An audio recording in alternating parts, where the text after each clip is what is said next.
बांग्लादेश में बहुत से लोग शायद ये सोच भी नहीं सकते थे कि 15.5 बरस से ज्यादा पावर में रहने वाली वज़ीर आज़म मुल्क से इस तरह चली जाएगी, और वो भी ऐसी वज़ीर आज़म जिन्हें एक दौर में आयरन लेडी कहा जाता था। तो आखिर इस्तीफे से कबल पीएम हाउस में क्या हो रहा था? इतवार को कोटा तहरीक के मुजाहिरीन और अवामी लीग के कारकुनों के दरमियान क्लैशेस में तकरीबन 100 से ज्यादा लोगों की हलाकत हुई। इसी दोपहर अवामी लीग के रहनुमाओं और एडवाइजर ने शेख हसीना को बताया कि हालात काबू से बाहर हो चुके हैं, लेकिन वज़ीर आज़म ये बात मानने को तैयार नहीं थी। इंटरनेशनल मीडिया को अथॉरिटीज ने बताया कि शेख हसीना दोनों ऑप्शन खुला रखना चाहती थी। वो चाहती थी कि अगर लॉन्ग मार्च टू डाक का प्रोग्राम को ताकत से रोका जा सकता है तो वो इस्तीफा नहीं देंगे। ताहम इससे सूरत में कि ये नाकाम हो जाए प्लान, तो उन्होंने मुल्क छोड़ने का भी प्लान बना रखा था।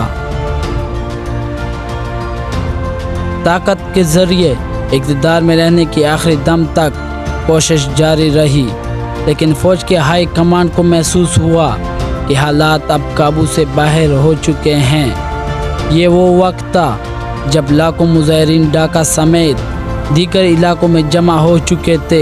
एक सीनियर फौजी एहलकार ने इंटरनेशनल मीडिया को बताया कि शेख हसीना को इन्फॉर्म कर दिया गया था कि अब ये इन मुजाहिरीन को रोकना मुश्किल है, और हो सकता है कि वो अगर पीएम हाउस का रुख करें तो शेख हसीना की जान को भी खतरा हो सकता है। ये वो वक्त था जब शेख हसीना मुस्ताफ़ी होने के लिए तैयार हुई। शेख हसीना के बेटे सजीब वाजेद ने इंटरनेशनल मीडिया को बताया कि शेख हसीना इतवार से ही इस्तीफा देने का सोच रही थी।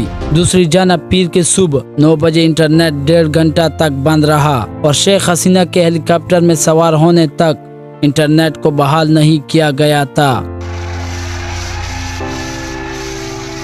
बांग्लादेश हुकाम के मुताबिक इंडिया से शेख हसीना के मुल्क से रवाना होने के बारे में पहले ही राब्ता कर लिया गया था। इंडिया का इस मुतल्लक कहना था कि अगर शेख हसीना अगरतला पहुंचती है तो वहां से उन्हें दिल्ली पहुंचा दिया जाएगा।